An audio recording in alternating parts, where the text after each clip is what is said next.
All right, good morning, everybody. It's my pleasure to welcome you all to APEC 2023. Let me begin by extending my warm regards to all of you for taking the time to join us here today. My name is Deanne Criswell. I'm the Administrator of the United States Federal Emergency Management Agency, and I'm honored to serve as the chair of the 16th Senior Disaster Management Officials Forum today. I'd also like to say thank you to the APEC Secretariat and its Executive Director, Dr. Rebecca Fatima Santamaria, for your outstanding support throughout this past year. I'd also like to express my deep gratitude to the United States APEC Senior Official Ambassador Matt Murray and his team for their leadership during the 2023 host year. To the APEC Senior Disaster Management officials that are here today, Emergency Preparedness Working Group members, observer organizations, our special guests, our speakers, and other participants, thank you all so very much for your tireless work toward creating a resilient and sustainable future for all in the Asia-Pacific region. Yesterday's Emergency Preparedness Working Group meeting demonstrated our collective commitment to help strengthen crisis management, to help advance disaster risk reduction for all Asia-Pacific communities, including those that are most vulnerable to disasters, and ensuring readiness for our emergency management workforce. Today's meeting provides an opportunity for all of us to reflect on the state of crisis management in Asia-Pacific, to acknowledge the progress that we have made to prepare our economies for an increasingly complex disaster landscape, and to understand the challenges we face as a region to instill long-term climate resilience. We have a very robust and engaging program for all of you here today, and I look forward to learning from each of you about how your respective economies and organizations are approaching emergency preparedness. I believe that together we can build a disaster resilient and innovative and interconnected and equitable region. I now have the pleasure of introducing Mr. Willie Nunn, Regional Administrator for FEMA Region 10, which is headquartered here in Seattle, Washington. Regional Administrator Nunn, the floor is yours. Thank you, Administrator. Good morning, everyone. As you said, I'm the Regional Administrator for FEMA Region 10, which includes the states of Alaska, Idaho, Oregon, and Washington, and 271 federally recognized tribes. Thank you, Administrator Criswell, for your leadership and the opportunity to address the Senior Disaster Management Officials Forum. And thank you to the State Department, APEC, and all of the participating economies for your recognizing that disaster preparedness is critical to the economic growth, resilience, and global prosperity. I'd like to welcome you all to Seattle and to the beautiful state of Washington. Here in Seattle, instead of saying the weather is nice, you often hear people say the mountain is out, referring to the majestic Mount Rainier visible on a clear day like today to our south. We are in the Emerald City, the Evergreen State, a region defined by its natural beauty and those who relish in it. The state is home to one of the tallest mountains in the continental United States, rugged coastlines, rainforests, and desert. We currently stand on the lands of the Coast Salish people, who for centuries have been the stewards of this land, whose mark the remains on our local culture and landscape. We are also a leading agricultural producer thanks to our rivers, glaciers, and volcanoes that feed our soil. We are a shipping gateway for goods to and from the Pacific.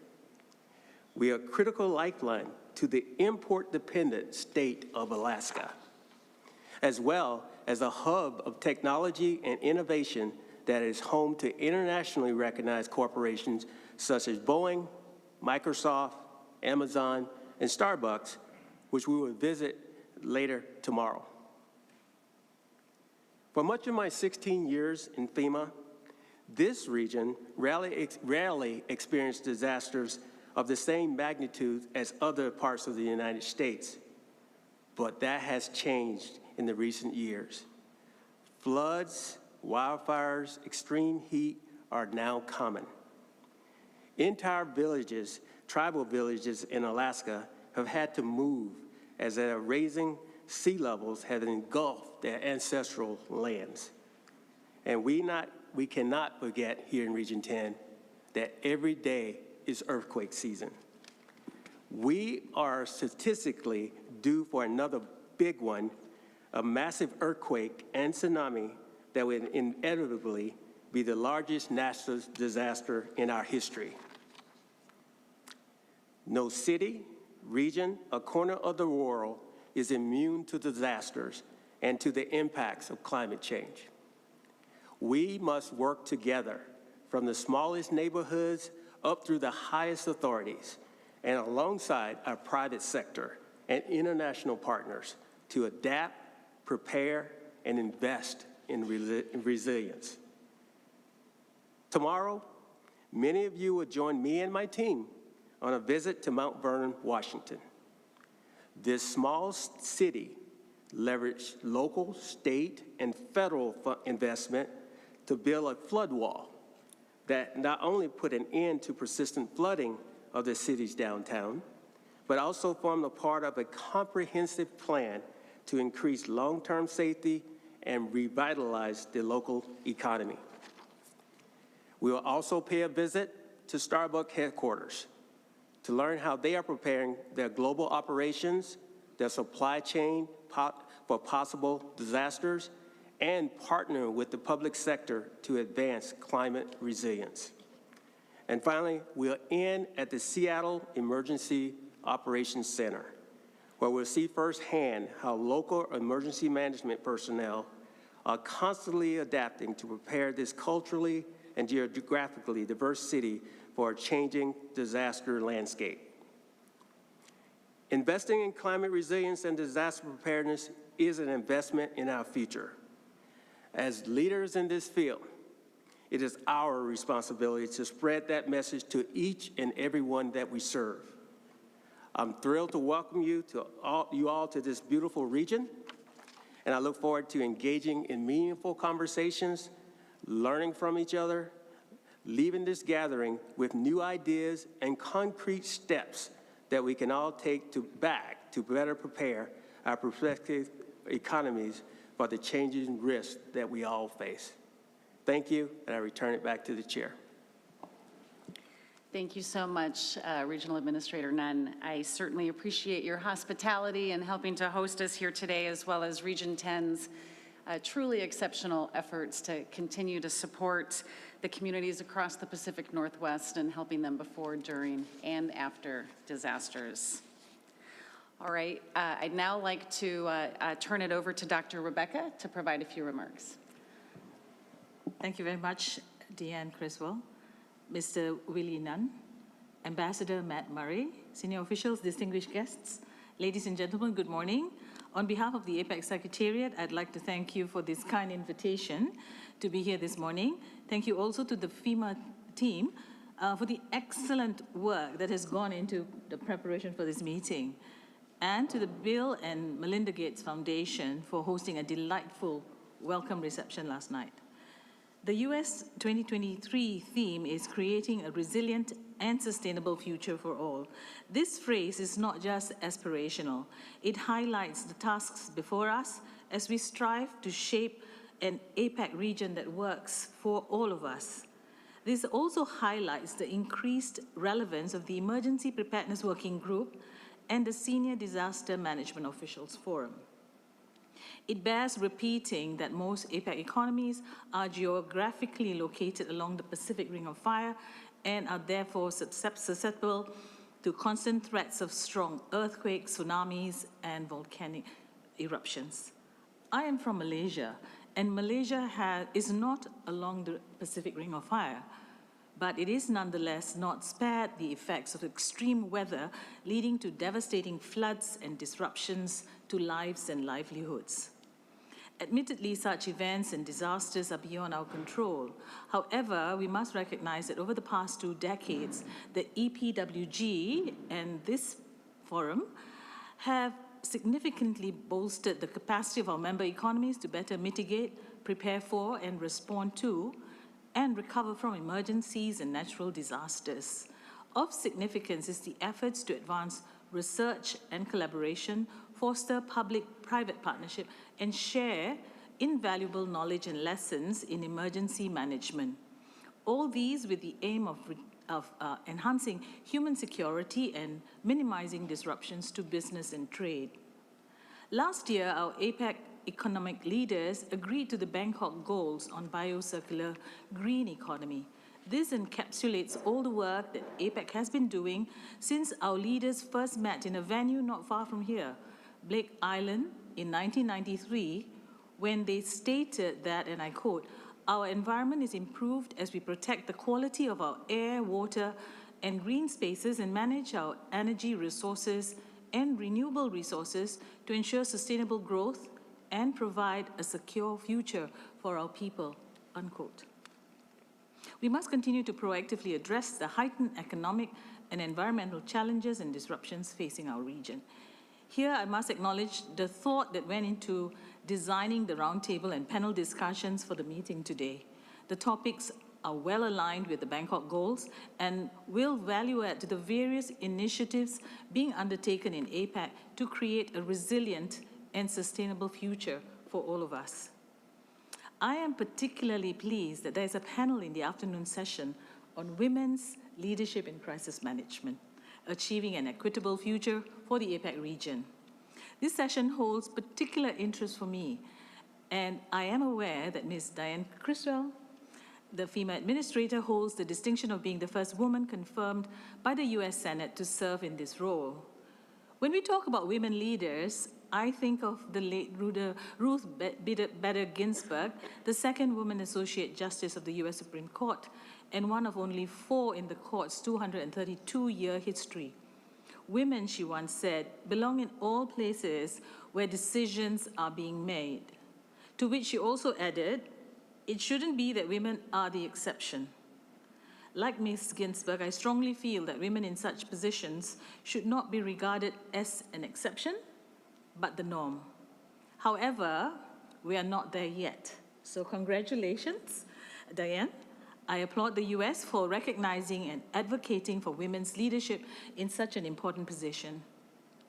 Finally, as the SDMOF marks the commencement of SOM's ministerial meetings, I extend my best wishes for a seamless and successful meeting. Thank you all again. Thank you, Deanne.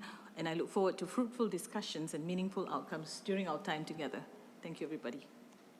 Dr. Rebecca, thank you very much for those words, and I think it really helps to tie together the importance of what we need to do to create a resilient future for all, and I look forward to the conversations later today as well. Ambassador Murray, we are looking forward to hearing from you about this intersection between today's meeting and the U.S. Host Year priorities and deliverables. So if you wouldn't mind spending a few moments talking about that. Great. Well, thank you, Chair. And as U.S. Senior Official for APEC, it's a privilege to welcome all of you to Seattle. Thank you for providing us with the opportunity to discuss the United States Host Year priorities. The United States is excited to be hosting APEC in 2023, and even more excited to be back in the state of Washington, where we hosted the inaugural APEC Leaders Meeting in 1993. As has been noted, our U.S. APEC 2023 theme is creating a resilient and sustainable future for all. Our 2023 host year will specifically focus on 3 overarching policy priorities: interconnected, innovative, and inclusive. As we dive into our policy priorities and areas of focus for 2023, you will see that the cross-cutting concepts of building resilience, strengthening environmental sustainability, and advancing inclusive policies are woven across our priorities and our work. Our first policy priority is interconnected, building a resilient and interconnected region that advances broad-based economic prosperity. We believe that creating new connections and strengthening existing ties across the APEC region is at the heart of sustained economic recovery and will be critical for future growth and prosperity in the Asia-Pacific region. Throughout this Senior Disaster Management Officials Forum today, you will see a clear focus on the interconnectedness of the Asia-Pacific region. Of Of course, disasters require the cooperation of regional partners to both prepare for and respond to common threats. The Senior Disaster Management Officials Forum's focus on climate resilience, disaster risk reduction, and equity in emergency management is timely and a stark reminder of the significant work ahead that's needed in the APEC region. From early warning systems to supply chains, resilient infrastructure is essential to safeguard access to vital services for those most vulnerable to disasters. Our second priority is innovative, enabling an innovative environment for a sustainable future. Innovation is critical to climate resilience and disaster management and to advancing the green economies of the future. I look forward to ministers highlighting ongoing efforts to both reduce disaster risk while working to strengthen climate adaptation and prioritize equity and emergency management programs in each economy through the updated APEC Disaster Risk Reduction Framework and Action Plan. Our third priority is inclusive, affirming an equitable and inclusive future for all. We recognize that to achieve sustained economic growth, we must ensure that all segments of our societies are able to fully participate in and benefit from an increasingly connected and globalized economy.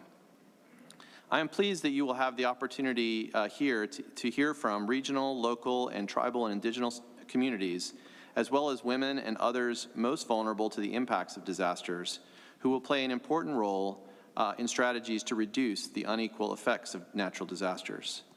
We hope these discussions are engaging and fruitful. During the course of our year, we have drafted 3 implementation agendas for our 2023 host year, which address various challenges in a cross-cutting manner. They are the Manoa Agenda for Sustainable and Inclusive Economies, the Digital Pacific Agenda, and the Bay Area Agenda for Resiliency and Inclusion. Of course, your work here will contribute to all 3 agendas, which we will highlight at APEC Economic Leaders Week in San Francisco in November. So we're excited to have the opportunity during the time here in Seattle from July 29th to August 21st to hold 6 ministerial meetings. But we're very excited that this is the first. So it's a great opportunity over the next day. And we'll also look forward to holding more than 200 working level meetings, workshops, and field trips over the course of our time in Seattle. And as I just noted, we'll look forward to welcoming economies to San Francisco from November 11th to 17th for APEC Economic Leaders Week, culminating in the leaders meeting at the end of that week. And we will plan to share more details on Leaders Week events shortly after this third set of senior officials meetings and related meetings concludes in a couple weeks. So thank you again for providing us the opportunity to give a brief overview of our host year priorities. We welcome any feedback or suggestions today or any time throughout the year. We hope you have an enjoyable stay here in Seattle, and our U.S. APEC team looks forward to continuing to work with each of you and your delegations in the days and weeks to come. Thank you very much, and with that, I turn it back to the chair. Thank you very much, Ambassador Murray, and I believe those 3 goals of interconnected, innovative, and inclusive really resonate with me, because it's really about our entire approach to crisis management, that we are very interconnected. The challenges that we face require innovative solutions, and we have to meet people where they are and make sure that we understand the barriers they have to getting the assistance that they need from us. So thank you very much for those remarks. Colleagues, the Asia-Pacific region accounts for more than 70% of global disasters. In just the last few years, catastrophic disasters from powerful typhoons, earthquakes, and extreme wildfires to prolonged droughts and abrupt landslides have caused mounting economic losses and widespread shocks across our region, with natural disaster-related losses resulting in an estimated $100 billion annually. The 21 APEC economies from both sides of the Pacific also account for almost 3 billion people and nearly 50% of global trade, which means 2 things. Frequent and severe disasters are impacting almost 40% of the global population, and complex emergencies present a serious threat to the economic growth and sustainable development of Asia Pacific. Amid this context, my message today is not one of despair. Rather, I want to emphasize the significance of our work as crisis managers, the historical moment we find ourselves in to take urgent and decisive action, and the importance of emergency preparedness in safeguarding every single community across Asia Pacific from natural disasters. We are facing one of humanity's greatest challenges, adapting to a changing climate, which is why today I want to be unequivocal about the task at hand. We must leverage our collective knowledge, partnerships, and experiences, and devise innovative, sustainable solutions to strengthen crisis management across APEC so that we can build disaster-resilient, equitable communities. Today, we are going to hear from senior disaster management officials, leaders in academia, the private and nonprofit sectors, state and local partners, and other experts about the critical issues we are encountering in crisis management. In a few minutes, we're going to start with a leader roundtable on adaptive crisis management, where we will hear from each head of delegation about how their crisis management organizations are incorporating the principles of adaptability, flexibility, and meaningful change to build strong and resilient communities in the APEC region. In the afternoon, we will explore how to foster whole community integration into our decision-making processes in disaster risk reduction and ensuring we are prioritizing equity and inclusion. We are also going to have conversations about the impacts of climate on disaster housing and the importance of pre-disaster recovery planning efforts across Asia Pacific. This will be followed by a panel on nature-based solutions, which is relevant to our common objective of building resilient infrastructure. And for our last discussion of the day, I have the distinct honor of joining a conversation on women's leadership in crisis management with an exceptional group of women leaders that I think will provide very valuable insight into the way ahead. Finally, before we proceed with the rest of the program, I do just want to take a minute to highlight our logo for APEC 2023. As we celebrate the 30th anniversary of the first APEC Economic Leaders Meeting, our logo draws on previous host logos to represent the lasting partnership among APEC member economies to advance key priorities we have all strived for these past 3 decades. If you look closely, you can see that 2 shapes form a suspension bridge tower, a reference to the city of San Francisco, which will host the Leaders Week program in November. The bridge symbolizes the cooperation and collaboration among APEC economies spanning both sides of the Pacific Ocean. The icon's simple geometry is reflected in each of the host city-specific logos, creating a connection between the Leaders Week and the diversity of host locations across the United States. Overall, the bridge's apex in blue, green, and gold colors represent APEC's work toward a strong, balanced, secure, sustainable, and inclusive future. Now, before I introduce the next speaker, we are going to take a short pause as the press departs, and then we will resume our program momentarily.